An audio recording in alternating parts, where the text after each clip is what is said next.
listening to Theater in College Hoops. I'm Subi. Alongside me is Taylor Dammel and the Shark. We're brought to you by Dash Radio and the Barn Burner Podcast Network. Go subscribe on whichever device you use. I actually heard Jordan Morgan, former big man for the University of Michigan. He subscribed, so you should as well. Check out the website at thebarnburner.com. That's the-barnburner.com. And make sure to follow us on Twitter at CBB Theater. You should also follow me at Subi232 to find out where the Theat is, and make sure to follow Taylor at Taylor Dammel and the Shark at _Shark_BB. Let's get started. All right. We're back. Taylor, welcome back. I'm still catching my breath from that halftime show. Good God. One of the probably the greatest, I'm ready to say, the greatest halftime show in Super Bowl history. Just so much ass everywhere. J-Lo, Shakira, breathtaking. I've run out of descriptors for what we witnessed Sunday night. And in Miami, no less. The only thing that could have made it better was Pitbull. We didn't get that. Yeah. But the biggest takeaway I had from the halftime show was, did I not realize that Jennifer Lopez was that tall compared to Shakira? Because she was like, what's the word? Like just towering over Shakira. That was my biggest takeaway, outside of what you said, of course. But I didn't realize that there was going to be quite the height difference between the two of them. The one part at the end when they're on the stage, both shaking their cabooses, I imagine if there's ever a heart attack for our good friend Tarun Subramanian, it is. I could see it happening with a scene like that, where he's just locked in a room, clockwork orange style, eyes forced to be open, and he just has a heart attack in that spot, like the coach in Major League when he's screaming in the locker room. That's how you're going out right there. That on repeat, on a loop. That's a hell of a way to go out. And NFL Network, they always will replay the Super Bowl right after the game, something like that. Just replay the halftime show. I don't care about what Patrick Mahomes did in the fourth quarter. I don't care what happened those other three quarters. All I care about is that electric performance between J-Lo and Shakira. And, of course, they come out with the hits. She-Wolf to kick it off. I mean, that's how you set the tone early.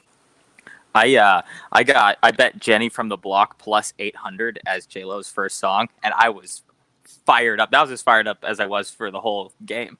When she was on the pole and started singing Jenny from the Block, that was my biggest prop win yesterday by far, because Demi Lovato fucked us by just absolutely cruising through the national anthem. Like, take your time, let it breathe a little. She hammered through that thing. Surprising the number of hits that I just love out of both J-Lo and Shakira. When J-Lo went with the I don't even know the name of the song, but the na na na na na na na na na na. That's a song with Pitbull on the floor. Back in 11, I was tearing it up. Oh, okay. I know which one you're talking about now. Yeah, that one. And then you got Shakira playing the Africa song. That was Money. There was one J-Lo song that I didn't even recognize though. If I knew it, I would say it, but I didn't know it, and that's what I was surprised about. I'm like, what the hell song is this? The songs were just icing on the cake. I mean, we were really just there for pretty much everything else. I mean, they're fantastic musicians and great singers, but it was just the culmination of. I mean, we knew when it was announced that they were going to be headlining it in Miami. We knew this was going to be an awesome performance. And they met expectations. That's one of the toughest things to do. Meeting expectations. Shakira and J-Lo knocked it out of the park. So yeah, to the Sharks' point, I was Pavloving a little bit. I mean, we got Harvey Denting, we got Ned Yoasting, Coach Yoasting, excuse me. Ned Yost is like the Brewers baseball manager, isn't he? The hell am I saying? Oh, no, that's Craig Counsell. It's Super Bowl Monday, Subi. Don't worry. It's times I don't are know tough, where the hell I am. We were mentally anguished from the last week here, or last weekend.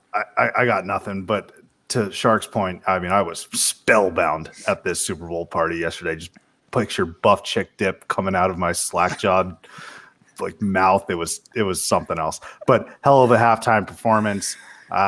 Taylor, you were at the Phoenix Open. Notoriously, in my opinion, the greatest weekend in all of Phoenix every single year. Waste Management Open goes on. It's always on the same weekend as the Super Bowl. So if you're lucky enough to have your team in that as well, you can enjoy the weekend even more so. Tell us about the Open.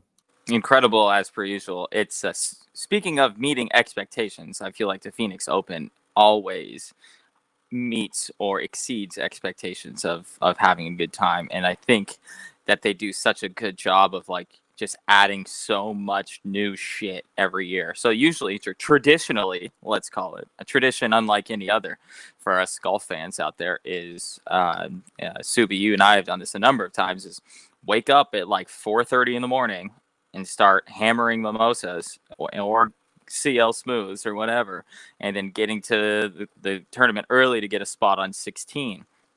And that's the party hole.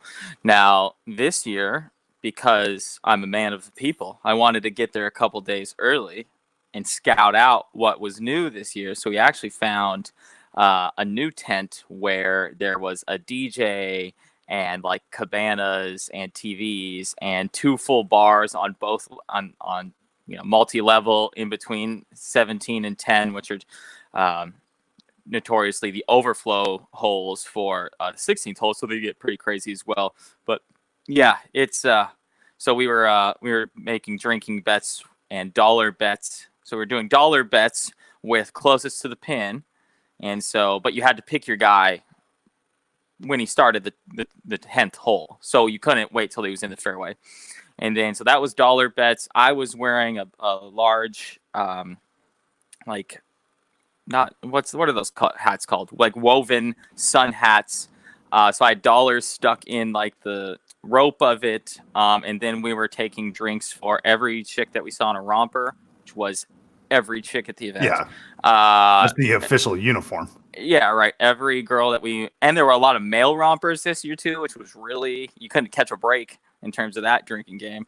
A drink for every time you saw high heels, which was a lot. But then the best one was we were positioned on a hill in the shade, so it was still a little bit of dew on the grass there, and so it was finish your drink every time someone ate it. And we got 5 people to fall in front of us during the Phoenix Open. So yeah, just a great day. We went Friday, Saturday. I went Wednesday by myself. Within my girlfriend and I went Friday, and then we went with a big group on Saturday, and then Super Bowl Sunday. So it's safe to say I passed out before my normal bedtime 3 consecutive days here this week. A lot of beers before noon. That's how over the last 3 days. That's how it goes. Shark, you got any desire to head out to Scottsdale for that Open? Could be on your bucket list. Not for the Open, but this is the 1-year anniversary of one of the all-time moves I made when I had a flight to San Diego last year for the Super Bowl. Connecting, well, I guess layover is the term used in the industry. Layovers in Phoenix. Subi lived in Phoenix. I get off the plane. I walk up to American Airlines. I say, hey, can you bump my connecting flight a little bit later in the day? She says, sure, why not? I hopped in an Uber. I go over to your house. We watch the Super Bowl. I can catch the last flight out of Phoenix to get to San Diego. So all-time move, just getting a free trip to Phoenix for no reason. So that was didn't have time to squeeze in the Open, but.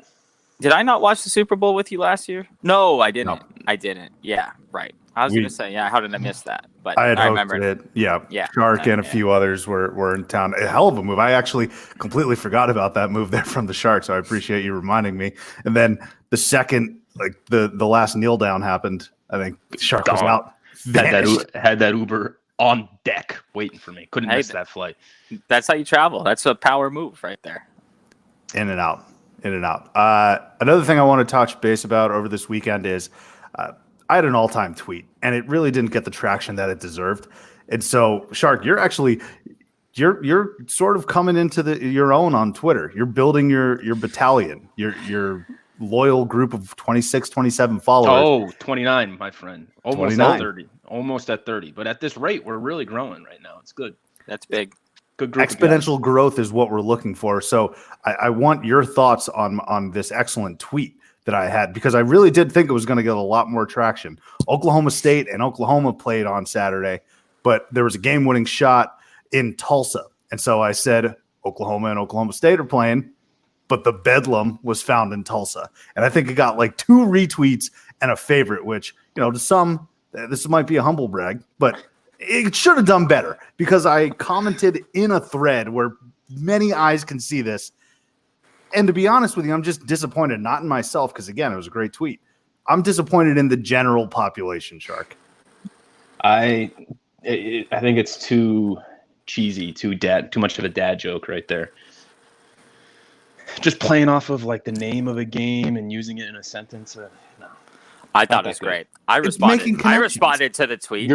Your better tweet was the Brad Underwood and Luka Garza combining into a jersey. Just such a preposterous mind that you have over there. What would you like to tell them what that was? Yeah. So this was the day after you came on. Is there an echo? Am I talking with an echo in here? I just moved apartment, so it seems like there's an echo. I'm playing on the road, but technically it's a home game. I can't figure this out. If there's an echo, I'm sorry. All right.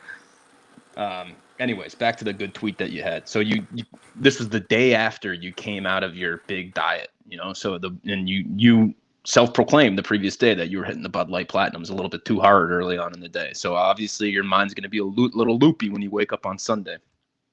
Obviously on Sunday, Iowa was playing Illinois, 2 teams that you've been advocating all year. 2 individuals who are probably your favorite individuals in the sport so far this year, and Brad Underwood and Luka Garza. And you tweeted the following.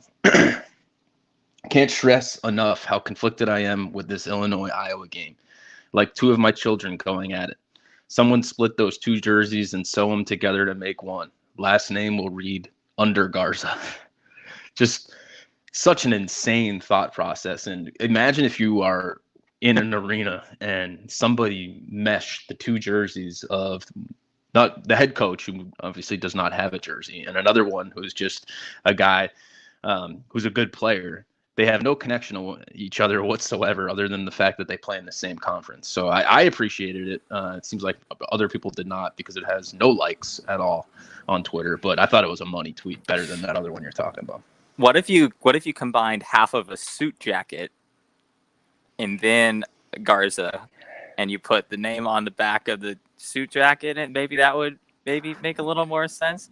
I was going to say, though, that was like the Subramanian Bowl right there. That's like those are your 2 teams right there. I mean, I'm an Iowa guy as well, as we know, but you've been pushing the Illinois bandwagon. You were the first person on the Illinois bandwagon in July or whenever the hell that was. So yeah, I was a little worried if that, how you were going to make it out of that game. Lose-lose situation, man. I felt like Sonia Curry. I felt like Mrs. Curry right then and that. Is it Sonia? Dell's wife? I felt like her, though. I think so. You feel like AJ Hawk's wife or sister, who was dating Brady Quinn, got the split jersey. The only reason I went with Under Garza is because no other Illinois player would have been like the term Under Garza just reminds you of undergarment. It's kind of funny, but can't go with like Co-Garza or something like that, or Garburn. You don't have to explain it. It was a phenomenal tweet. I wish more people appreciated it like I did. So Garza Wood, maybe. No, Under Garza's. Okay, yeah, Under Garza is the only move there. Sorry that I can't come up with a preposterous way to combine 2 completely random names, but okay. Take 3 weeks off from drinking and have 6 Bud Light Platinums, and then see how you feel the morning after. And this is what pops out. That's the recipe for success. He's absolutely right. What you see on my Twitter timeline, and actually, I ripped the Band-Aid off on Saturday, and this whole month being dry, I've just had nothing to do but watch college basketball and refresh the ESPN Score app. So I've been tweeting out theater as it happens. Come to find out, it's a lot more difficult when you're not sober and you're just tired and lethargic. And I'm like way too drunk and not sober enough right now to sift through all of the scores in Division I basketball. You kind of put yourself in a bad spot. That's kind of like that's an overpromise, underdeliver, no matter how good you do, because that means that on Saturday from 10 a.m. or whenever the games start in Chicago, 11 a.m. your time, until 11 p.m. all day, you can't leave the house. You can't. You have to have your phone in front of you. You almost have to like bring an iPad with you, like to the bar, and like if you go out and I don't know. That's you really went out of your way to make it life difficult on yourself for that. Yeah, well, so that's. Do you guys remember when I texted you and it was really just in hopes of you saying no, don't tweet out all Division I hoops. I even like framed the question. Yeah, you don't think I should tweet all D1 hoops, right? Just top 25, and both of you were just kind of like, go for it. I think you should do all of Division I. So I kind of pitchballed myself, and now here I am. But yeah, Saturday, the other 6 days I can do. Other 6 days are pretty manageable. I'm relatively sober Monday through Friday, and then Friday night's really not a big night for college hoops anyway. But Saturday, when it comes, it comes. And speaking of Saturday, let's get into some of the games. Huge day in the Big East. A lot of wackiness. Seton Hall, Villanova, and Butler, all ranked teams, all lose at home on Saturday to honestly inferior opponents. Xavier's not as good as Seton Hall. Creighton's not as good as Villanova, although Creighton is on a roll right now. And then Providence, who's had their fair share of troubles, goes into Butler.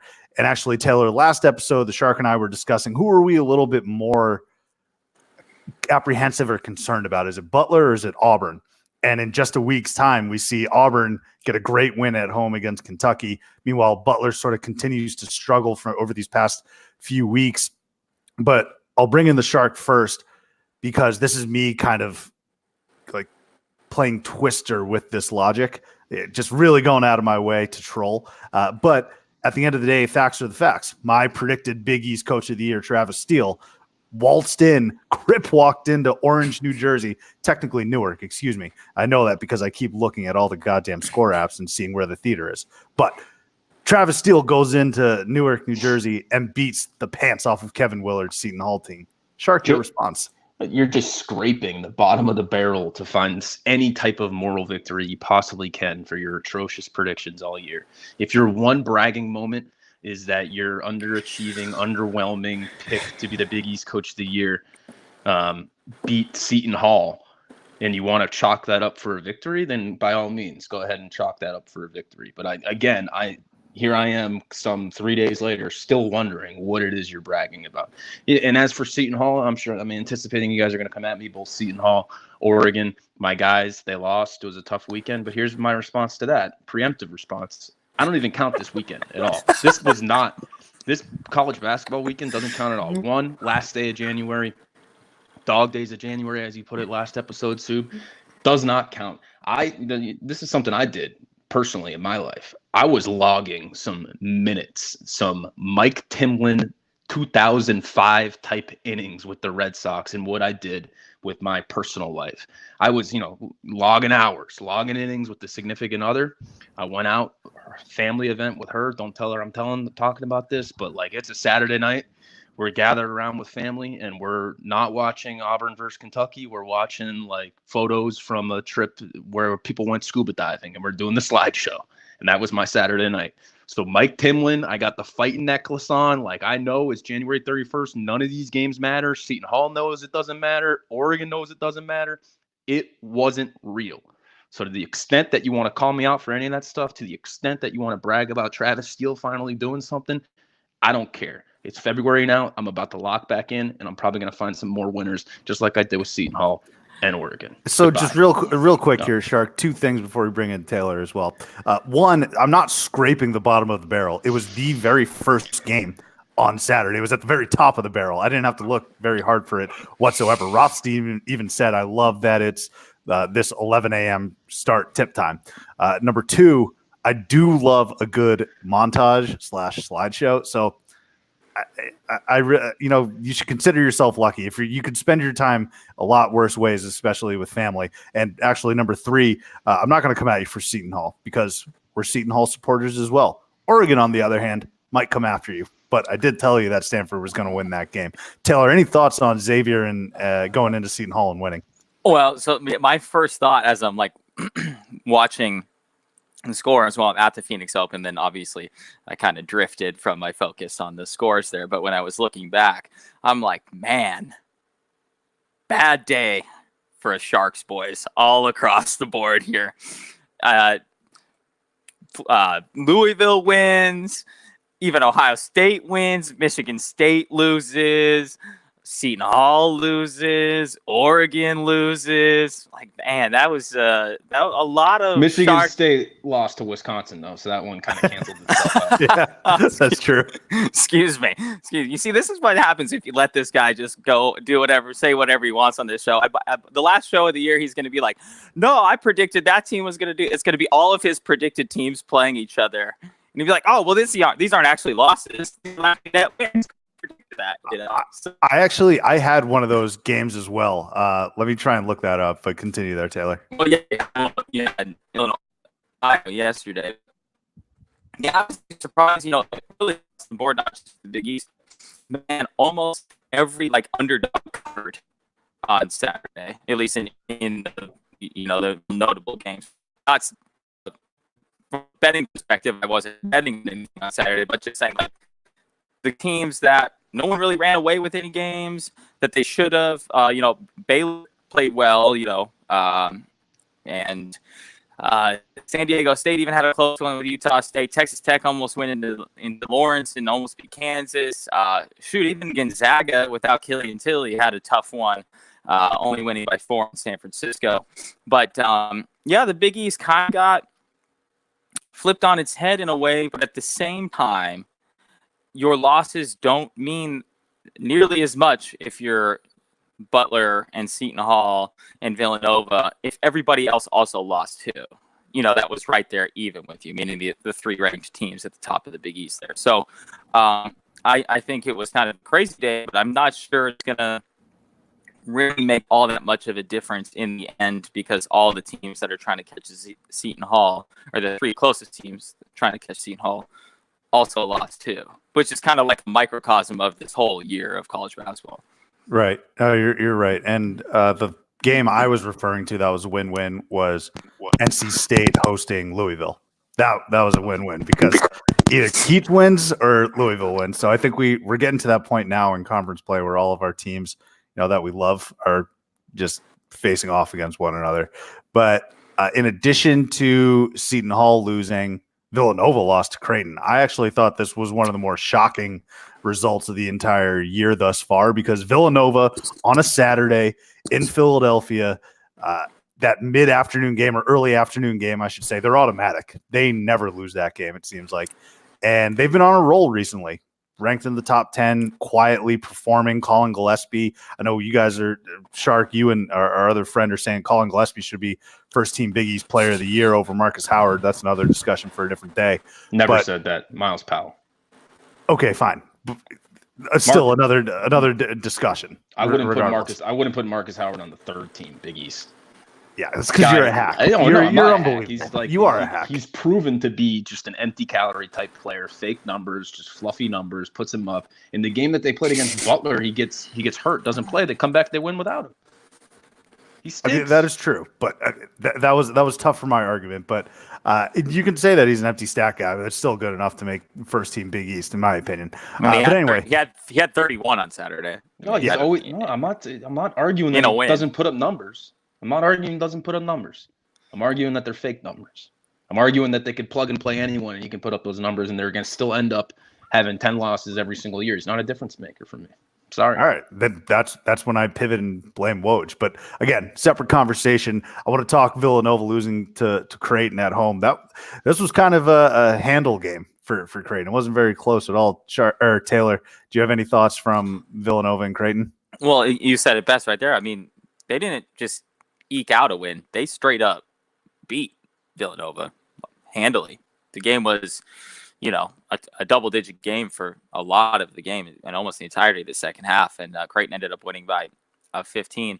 I can't really put my finger on how I feel about Creighton. They're 17-5 and 6-3 in conference. I mean, they've got the record, they've got the numbers to back it up. But I think my thought on Creighton is a lot like, 25 other teams in the country is. Yeah, they're pretty good. I love their point guard. But what does that mean, though? I don't know. So obviously, it's an awesome win, and that's kind of like a prove it win or statement win to say, yeah, we're here too, And I was actually talking to some Villanova guys at the Phoenix Open on Friday, and we were talking about how good of a run that Nova was on.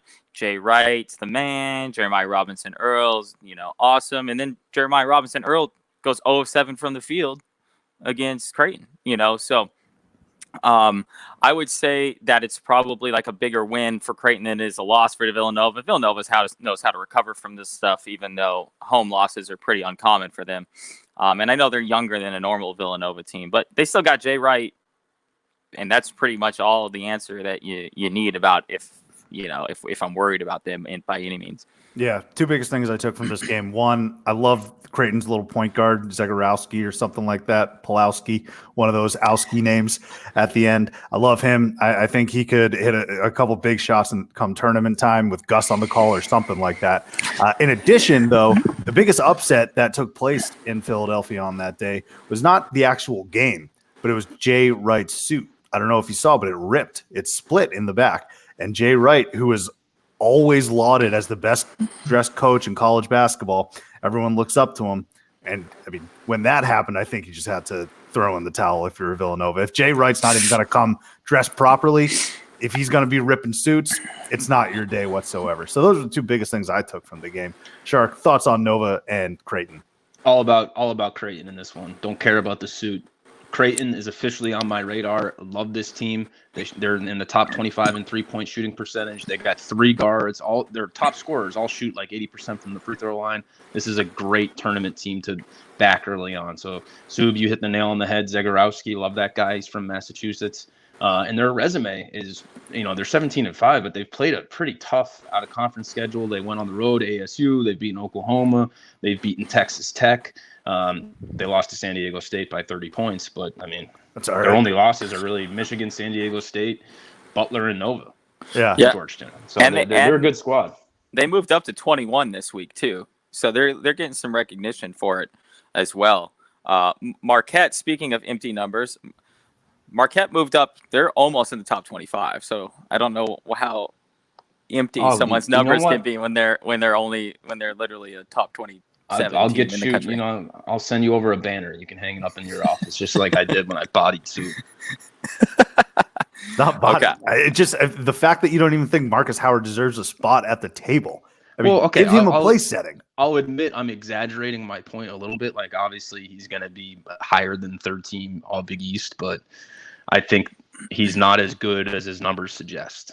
That's generally my thesis here. That's if you guys really want me to boil it down. But Taylor, keep bragging about how they're almost in the top 25. That's awesome. That's really cool. Well, I mean, I did get burned by Marcus Howard last year. I thought him and Marquette were going to beat John Morant and Murray State, and that did not come to fruition whatsoever. Can I say one more thing real quick right here? Funniest thing about the Big East right now and how chaotic it is that DePaul is 1-8. So they start out so hot, and now they're just terrible again. It's so sad, man. I'm so upset. I want to be around a winner. Who's your boy on DePaul, Sub? Paul Reed. Paul Reed. Oh, Paul Reed. No, I got a lot of boys. No, Pantelis there. You know that ever since he tweeted that he would shave his head if they missed the tournament, they're only like 4-9 or something like that. Yeah, well, I mean, I like to think that it's not necessarily the shaved head tweet, but not responding to my outreach. Yeah, I was gonna say he was like supposed to be a friend of the program because we were out here. That's actually is this the Theater in College Hoops curse? Is this the first Theater in College Hoops curse? The kiss of Titch. I mean, come on our program. You got Burgo going to the fucking Final Four. He just beat Kentucky. Luckily, we're going to have Burgo next episode as well, or we plan to at least. But I don't know, Pantelis, do you want a Final Four berth or not? Talk to me. Yeah, I mean, it's really all up to him at this point, you know. Speaking of the Big East as well, Taylor, if we harken back to our offseason predictions, again, must be noted that the Shark was absent during that. But we were talking about the Big East, and we were saying, I'm not sure if they're going to get 5 or 6 teams. And there were about 3 teams that we were like, okay, only one of these 3 teams is going to get in. And it was between like Creighton, Georgetown, and I'm forgetting someone else. Maybe it was Marquette, but I had said I don't believe in Georgetown. I didn't necessarily believe in Creighton. I think you may have vouched for Creighton, and they're for sure a tournament lock at this point now. Well, yeah, I think I'd have to go back and look. I want to think that I predicted the Big East to have the most teams You of did. any conference, Yeah. and let's see if you look at it right now. There's a legitimate argument for at least 1, 2, 3, 4, 5, 6, 7, almost down to 8. Even Georgetown's not going to make it, so that was like my 8th fringe team. I said if there was going to be an 8th team, it would be Georgetown. Well, But speaking of Georgetown, they also lost like 2 of their best players during the year for transfer. Right. And then obviously Providence has underperformed this year, so you're really looking more at like a 16 out of the Big East. But I'm not particularly surprised of what we have right now, more than halfway through. Am I surprised that like all three of the higher ranked teams lost at home and all that? Yeah, sure. But it's not surprising me that, Marquette's right there. It's not surprising to me that Xavier's there. It's not surprising to me that Creighton's there because, they were kind of my team that I thought, hey, that's going to be the surprise team in this conference. So, and I mean, they're awesome at home. They're 12-1 at home. They have the best, tied with Villanova now and Marquette for, the best home record in the conference. And, they're all pretty much even when it comes to wins over ranked teams. Only Butler doesn't have a win over a ranked team, it looks like, in that whole conference, which is kind of crazy. I just love the collection of coaches in the Big East. You got and I'm going to concede, obviously, Kevin Willard is a good coach. You got Willard. You got Ed Cooley, who can still coach his ass off despite them being pretty down this year. Greg McDermott, Laval Jordan, Jay Wright, of course. There's just such a good collection of coaches in the Big East that are going to make teams perform well. Even Mike Anderson at St. John's this year has done a tremendous job. He's got them on the bubble, I think. So every time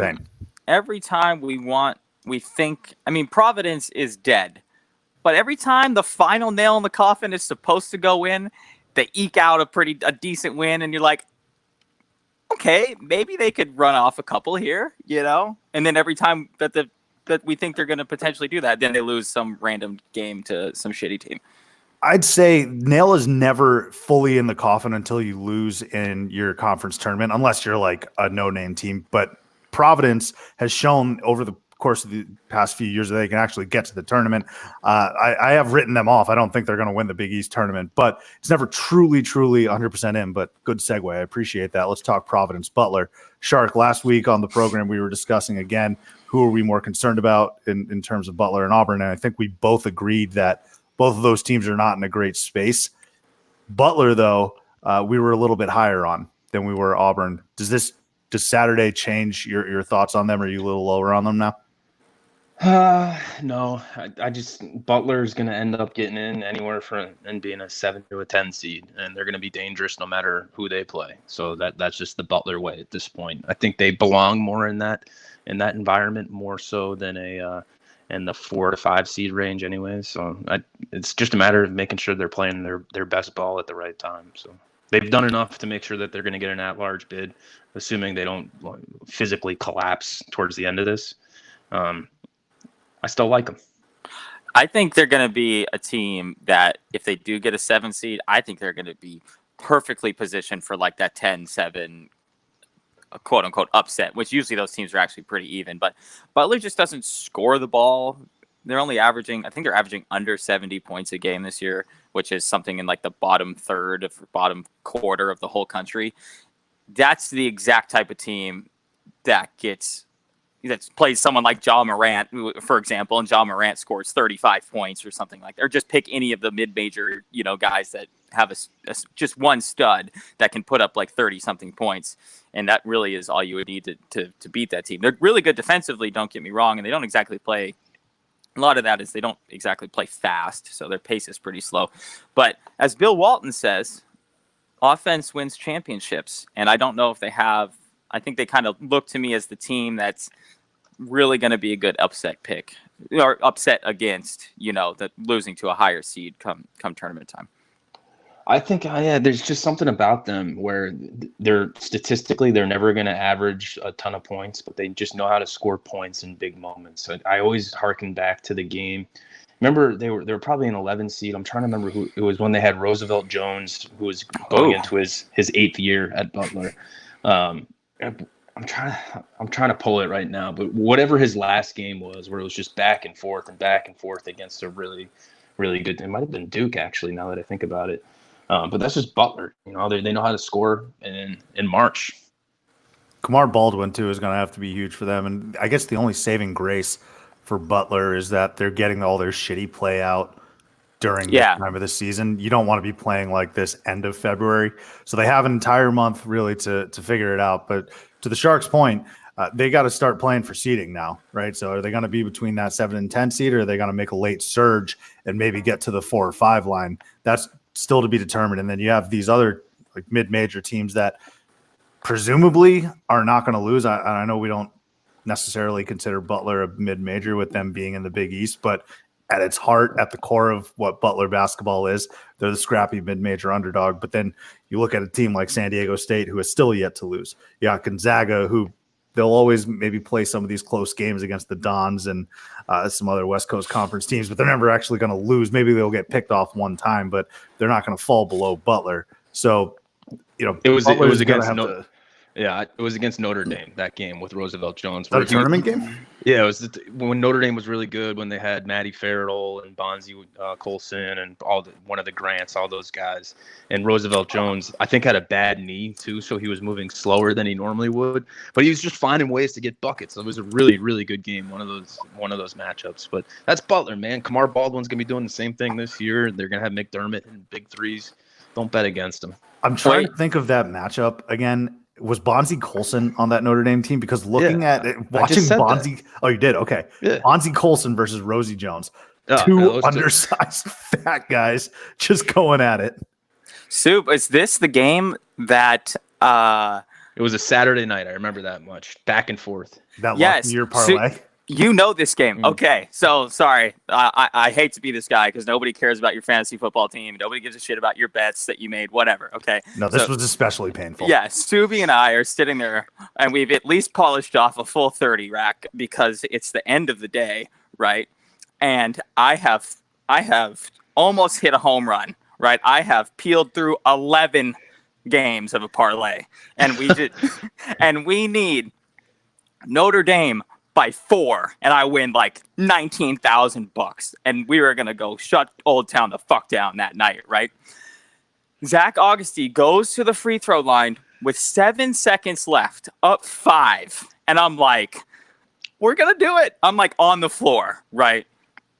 And he misses the free throw short, the front end of a 1-and-1, and because there's no way they can come back, Notre Dame lets Cameron Woods go all the way down the court with 5 seconds left and dunk at the buzzer to win by 3. And I lost it. I threw my shoe up against our glass window. I was in tears. It was up. I'm sweating. I'm sweating right now. You got to start hedging more, dude. You got a lot of stories about losing on the last leg. I know. Well, and then the problem is when you do those big parlays, it's tough to hedge because all the games are ending at the same time. Yeah. So sorry, I just know that was I can't believe you brought that specific game up because that was an extremely memorable moment there at the old Subi Damel household there. Zach Augusty, man. Zach August, however you pronounce it. Not worth remembering how to pronounce it, of course, for Taylor, but that was a brutal. All he had to do is hit 1. That's it. All I have to do.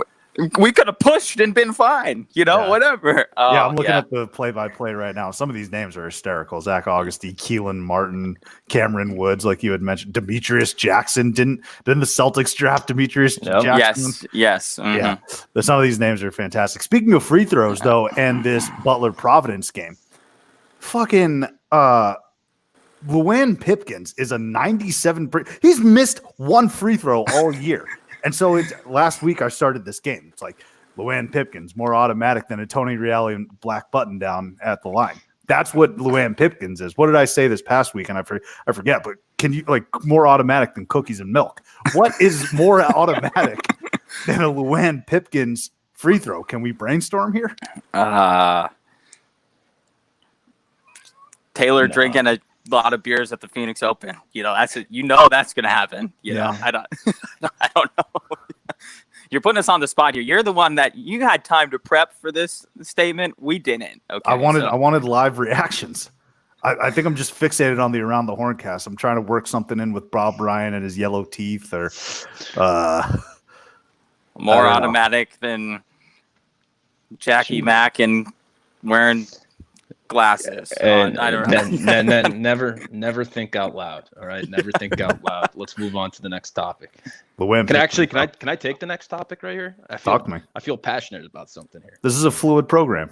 All right, so I want to talk about Wisconsin, specifically Kobe King.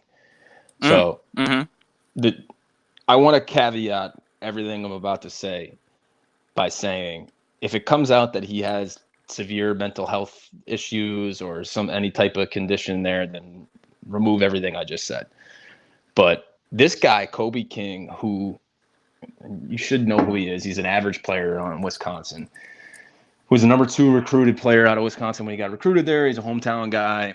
He literally quit in the middle of the season announcing that he's going to transfer.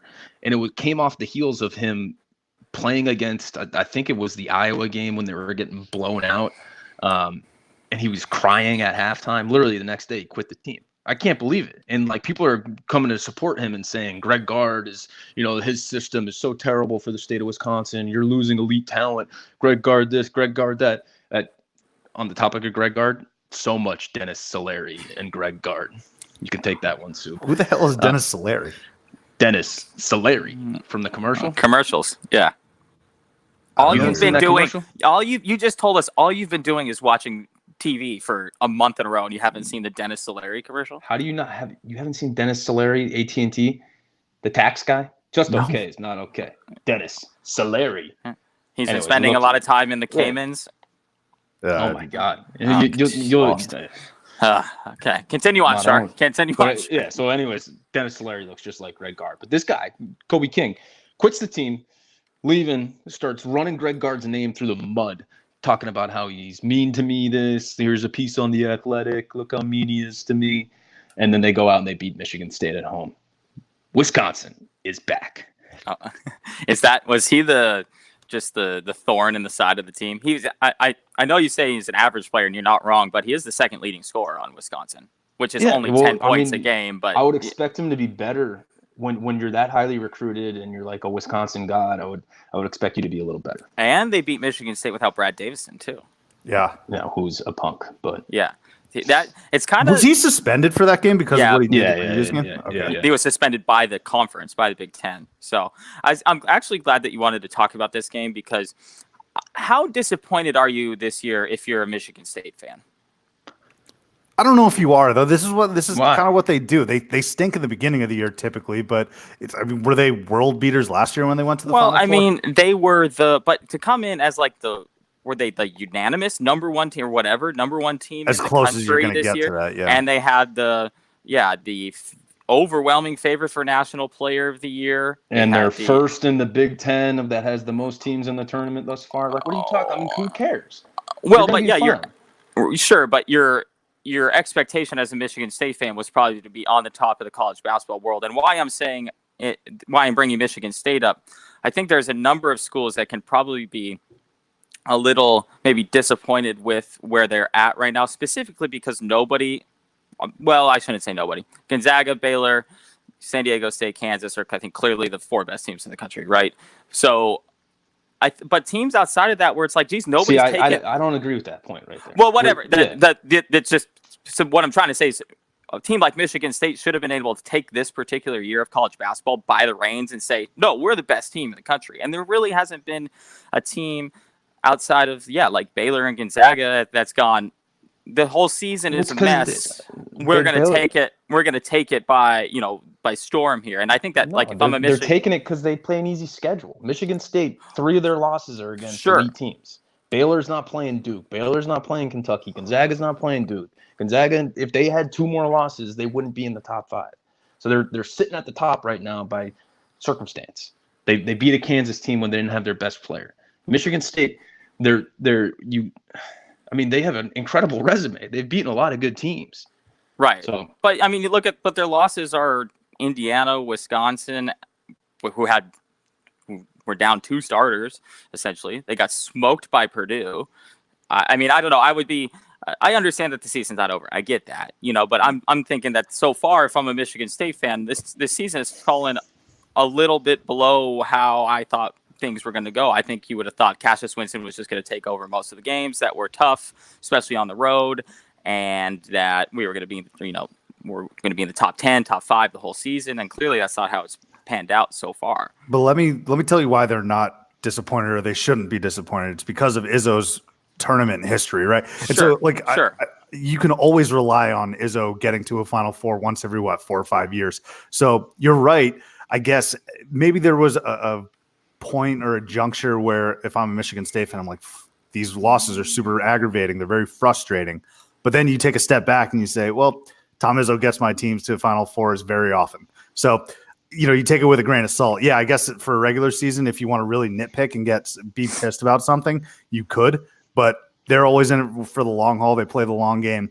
And I mean, if this was another team, let's say Arizona, that hasn't made the Final Four since 2001, yeah, I'd be pretty upset, and I'd be pretty apprehensive about an ominous future here heading into the tournament. But Michigan State fans, I don't think they have much to worry about considering their tournament prowess. Also, Luann Pipkins, more automatic than a Jackson Mahomes TikTok after a Chiefs win. How about that? Wow. Okay. Sure. We'll give that to you. I'll give that to you. I'll take it. But are there any teams that you can think of, that you would be potentially disappointed in how the season has gone? Like maybe Michigan now? Florida. Florida? Yeah, okay. And then Michigan Ohio is kind of State? Yeah, actually, no, nobody thought Ohio State was going to be like, they were ranked, but nobody really knew anything about them outside of Fat Wesson.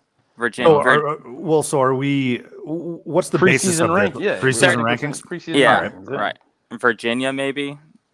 But I think that their ranking was a little hollow, just coming off of what last year. They definitely don't have the talent that they had last year. But I think you say Carolina. Did anyone really expect Carolina to be this awful? Right.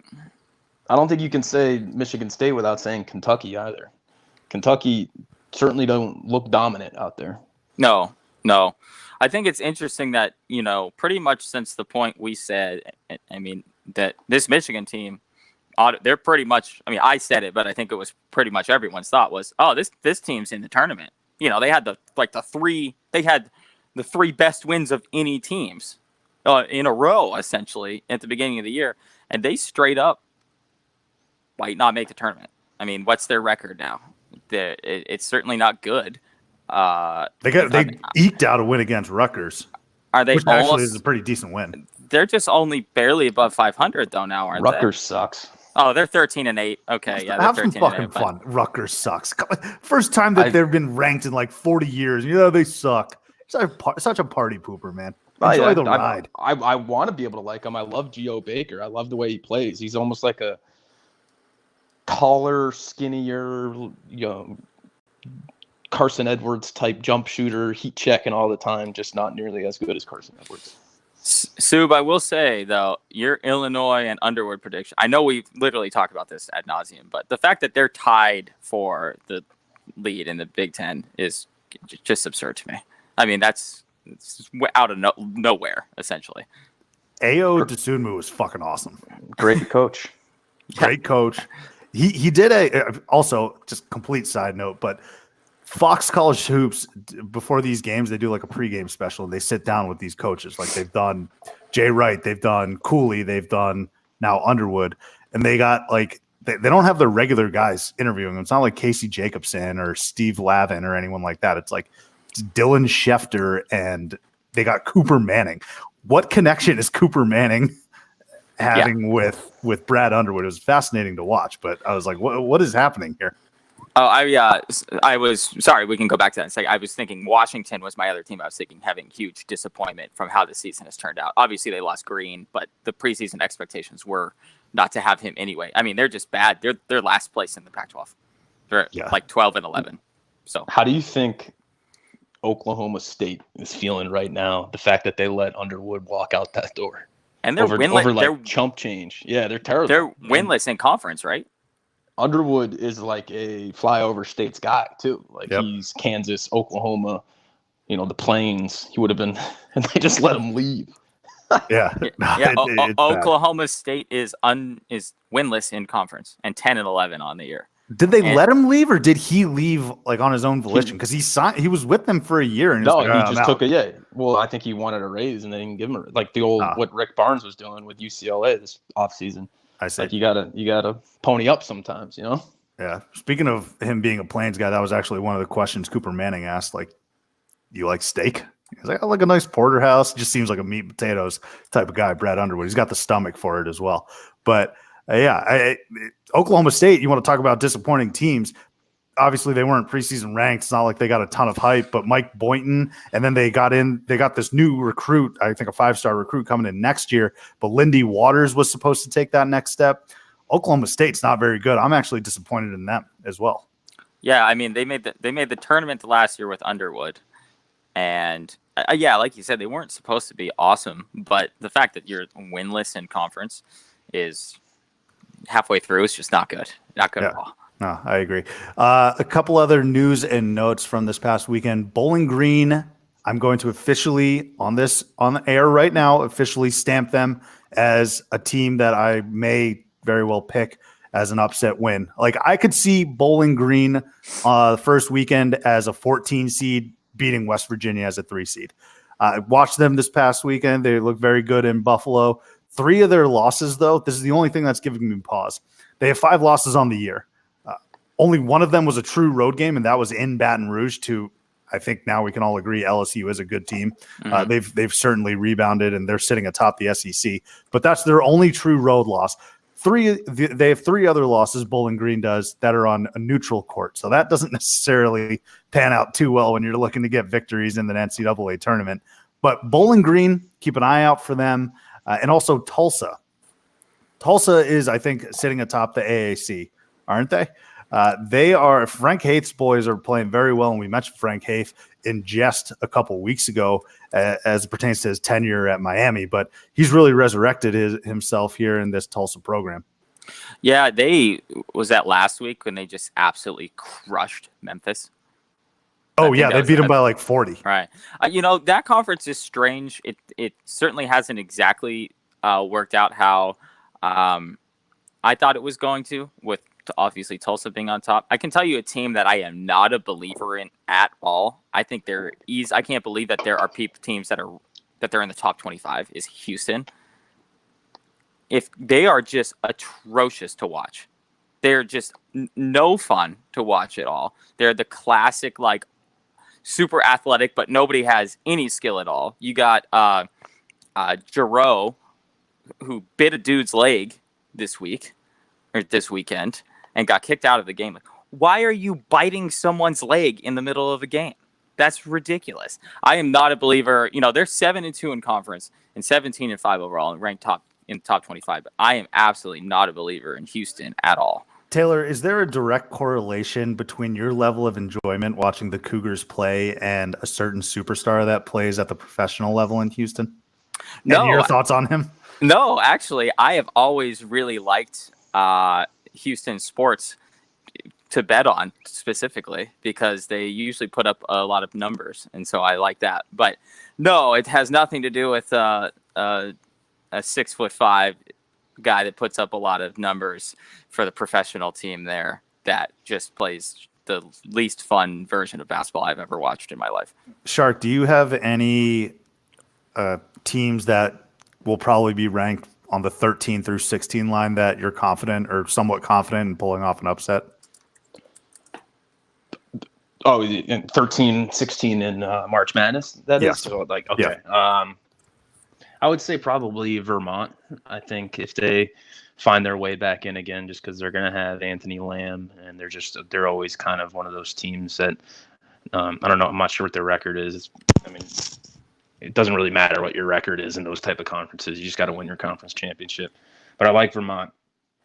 To go on Houston a little bit, Houston is really the type of team that does well in the tournament historically, like when they had Rob Gray and the guy last year, Corey Davis Jr., where they just have one guard that can completely take over a game. I know they beat Ohio State in the tournament last year just because they play such good defense. The problem with Houston this year is they don't have that guard that can score. So Yeah, Taylor, right. you're right in that it is tough to watch them. But it is a vintage. Excuse me. A lot of burps today. Monday after the Super Bowl, like We're all gassy. 3 dumps before noon today. It was like, oh, Good sorry God. about that. Yeah. But yeah, there's no Rob Gray on Houston. Right. Cannot replace a Rob Gray and that ponytail. Yeah. Ponytail or man bun? I man bun. can't even samurai bun. So I like Wright State in the Horizon League. They're like 19-5. They did just lose to Wisconsin Green Bay this last week. And then Liberty is really good as well. I think they may have been the first team. Do they have 20 wins? Were they the first team to 20 wins this year? Yeah, they're 21-3 on the year. Liberty is. And I think they're the only team in college basketball that's made it to 20 wins. Maybe Gonzaga. No, Dayton has, and maybe Gonzaga has at this point. But yeah, I like Liberty a lot, and I really just want an excuse for an extra week in the tournament to say Liberty, Liberty, Liberty, Liberty. Sue, you seen that commercial? Yes, Limu Emu. I know all about that, and that shit goes on so often. But Liberty is a fan favorite, or my personal favorite, in terms of picking for the Jerome. I feel. What are they in the A-Sun, right? Yeah, they are. Yeah. Atlantic Sun. Yeah, I like Liberty as well. In terms of Wright State, interesting you mentioned that. You guys know where Wright State's located? Enlighten us. I do. Oh. They're in Dayton, Ohio. So if Wright State is able to pull off an upset, and we're all banking on Obi Toppin and the boys going far in the tournament, could be a hell of a time for Daytonians. So I have a little stat for you about Dayton, because they're still kind of being underrated, not in the polls, but nobody still, I don't think, is talking about them very much. That they right now are the most efficient team in college basketball history from inside the 3-point line. They're shooting like 63.5% from 2-point range this year. I didn't know that. Mike Sell and Toppin, baby. I love those two guys. I mean, but that's a ridiculous number. Only like Princeton in 1999 has either a higher number. I think now they went over that number now this last week or this last Saturday. So when you're looking at reasons to why to pick a team to go far in the tournament, because you can have a bad shooting night from 3. A lot of teams lose in the tournament because of that. But if you're reliant and you're making 64% of your twos, and that's where most of your game come from, that's a game that in my opinion travels anywhere. It doesn't. You don't care. The shooter doesn't need a lot of backdrop when you're only taking 6-footers and 8-footers the whole game. Or Obi Toppin's just dunking on everybody. Those are pretty efficient shots. So That was a pretty interesting nugget I came across this week, that they're having like a historically efficient season from inside the arc. I'm excited for Toppin's first tip slam in the tournament. That's some alliteration for you fellas right there. Before we get to segments, a few other news and notes. Kentucky loses a hard-fought game on the road to Auburn. Hug for Mike Burgomaster, friend of the program. Hopefully we'll have him on next episode. Texas Tech. Now, they have a sizable amount of losses. I think they have like 7 or 8 losses, but if you really look at it, they are not as bad as their record states. They're, I think, 2 or 3 possessions away from being a top 10 team. And of course, they still have Chris Beard. I'm not losing faith in Texas Tech. And I don't know if I'm necessarily going to pen them in my bracket to within a minute of winning a national title. But I could still see them, if the bracket breaks in their direction, back to their 3rd consecutive Elite 8. Shark, any thoughts on Texas Tech and Beard and that Kansas game? I can't figure that team out. Like they're only going to go as far as Davide Moretti takes them, which is kind of a shocking thing to say, because like you wouldn't think that your offense is going to run through him, but like when he's not shooting well, the team can't score points. So they need that little Italian to fire it up, or else they're offensively they're just atrocious. And it's going to be tough to put all the pressure on their 5-star recruit, that their highest ranked recruit. I'm forgetting his name right now. Yeah. Ramsey. Ramsey. Ramsey. Ja Ramsey. Let's go. He's pretty nasty, but He's you're right. sick, Like, yeah. you can't put too much on him. Exactly. No. Subi, to your point there, if you look at their losses, some of their losses didn't look good at the time. Like they had a 3-game stretch early in the year where they lost to Iowa, Creighton, and DePaul. Well, DePaul's fallen off at the time where they're playing great basketball, and Iowa and Creighton are now top 20 teams. You look at some of their other losses, Baylor, West Virginia, Kentucky, Kansas, and all by 3 points, 2 points, 4 points. And, their 2 bad losses are at TCU, and then probably that DePaul game, you would say. But, yeah, it's crazy that they have 8 losses, but you're exactly right. I don't think really any less of them, even as they continue to lose some games, because I think that they're just in so many games. They remind me a little bit of how I think about Arizona this year in a way. Whereas they're 4 possessions from having 4 more wins. And I would say, obviously Texas Tech went to the Final Four last year or national championship game. So they have that experience that say a team like Arizona doesn't. So that comp isn't exactly accurate, but they're one of those teams that you look and they're like, yeah, they make 4 more buckets and they're a top 10 team. Yeah. It'll be interesting to see how their season unfolds here in the last month before we get into March and conference tournament play and obviously NCAA tournament play. With that said, let's get a quick message from Zach at the Barn Burner Podcast Network. All right, time to finish it off with hugs and where am I? Taylor, you're up, my friend. So I was trying to look for someone from the state of Missouri this week. Just because the Chiefs won the Super Bowl, Kansas, if you're Donald Trump, actually. Yeah, right. Yeah, exactly. But so I found there is a Kansas City, Kansas. Yes, I do know that. But you know where Patrick Mahomes and the Chiefs play? I do. I've been there. Power and Light District. You remember I called that out in one of those episodes a while ago? That's when we were celebrating. Yeah, where our boy got married. Yeah, that's right. Yeah. And another where am I that we did. Yeah. But yes, my aunt and uncle live in Overland Park, Kansas, and I'm sure celebrating was happening there. But anyway, I found a kid, let's call him, from Poplar Bluff, Missouri, and that's Ben Hansbrough, Tyler's younger brother, who actually I didn't even realize that Ben Hansbrough played 28 games in the NBA. Forgot that he was on the Pacers with his brother there for a minute. But so, and I was also surprised that I forgot that he was Big East Player of the Year, too. He was nasty. You won Player of the Year? Yeah. I knew he was good, first team, whatever, but he was Player of the Year in the Big East in 2011. And that's when, obviously Notre Dame was going through their, bi-yearly conference change, essentially. But so Ben Hansbrough, he bounced around in Europe for about a year or two, and then he actually became a coach for Western Kentucky, and then he got a DUI and resigned from his coach spot at Western Kentucky, which I didn't realize until the last minute of me looking him up for this segment. But he is now a realtor in Bowling Green, Kentucky. Speaking of Bowling Green, Oliver Hansbrough Development. I don't know if he's the development or the realtor. I believe he's a realtor. So says his Instagram. The funniest part of this to me, though, is that if you're going to, as a realtor, right, there's a lot of fake it till you make it, sure, any industry, but especially in real estate. Everything needs to look like you know what you're doing, right?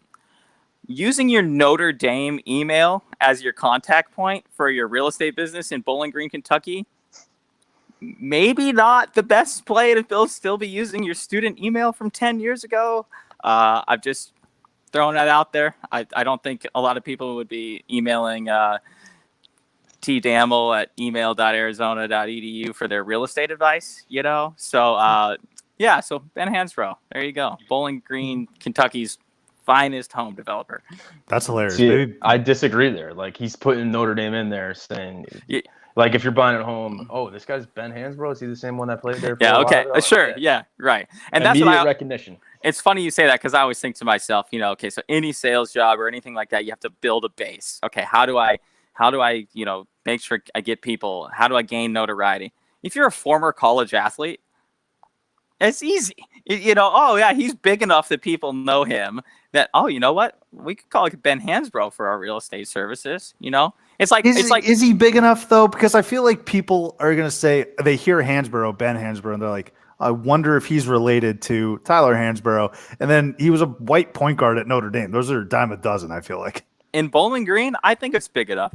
I think it's a big enough name. I mean, that's a basketball town and Notre Dame. So it's like, speaking of like people from who's a realtor here in Scottsdale and puts up billboards around that says the Reader holding a rose.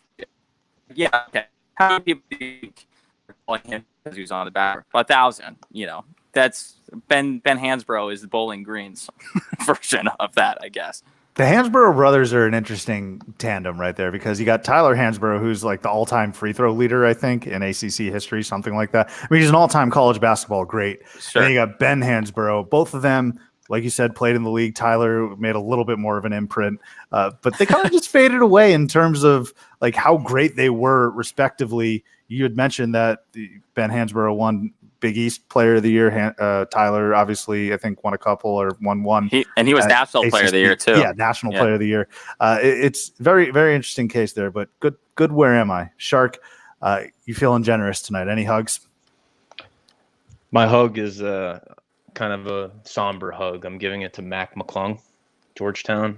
He was out yesterday with a mysterious foot injury against St. John's, where Georgetown was able to come back and win a tight one. But I got a bad feeling about this foot injury. They're being kind of quiet about it, and Patrick Ewing is suggesting that he doesn't know how long he's going to be out for. And the reason it's a hug is I'm realizing, we're 2 seasons down now at this point with Mac McClung, and we don't have a tournament yet. I would have liked to have seen one so far, just so we can get this guy more on the national stage, and we're running out of opportunities. A season that started with so much optimism, then the James Akinjo transfer, and then I forget their other really good player. I think he has a French name or something. Yeah, LeBlanc, thank you. Yeah, that's like the most quintessential French name. And then this McClung injury, no bueno for the boys in Georgetown. Weird year for Georgetown. Weird year indeed. Taylor, hug. So I have a hug for Appalachian State's basketball team, who lost a game to Little Rock this last Saturday with an all-time crazy stat line or box score to lose the game. They shot 73% from the field and 63% from three and lost to Little Rock, 93-86. So you would think, right? Oh, they must have turned the ball over a lot. Nope, 15 turnovers. Only 4 more than Little Rock. Oh, well, they must have gotten out-rebounded. Nope. Only got out-rebounded by 4. They had similar amount of steals all the way across the board. It's one of those games where you had to have watched it to figure out, which I didn't, obviously, but how does a team lose when they shoot 73% from the field and 63% from 3 and 71% from the line, too? So hug to them, because it's tough to make a lot more buckets. They only missed 12 buckets the whole game. When they say that's tough. They say burn the tape, I think you just got to burn the paper that the box score was printed on. That would just drive me insane. Right. Like, what is the coach saying or showing them on their offensive tape film session the next day? Just do exactly what you did. Like, don't change a thing. We're shooting 73% from the field. Defensively, though, maybe, they did allow Little Rock to shoot 61% from the field, which isn't ideal. But still, that's a crazy stat line to lose when you made 3/4 of your buckets. Yeah. All right. My hug is for Elijah Joyner of Tulsa. Joyner hit the game winner with his dad in attendance for the first time ever. Joyner then broke down in the post-game press conference, which I thought was a fantastic outpouring of emotion. For my money, might be the best item or thing in college basketball this year. So hug for Elijah Joyner in hitting that game winner.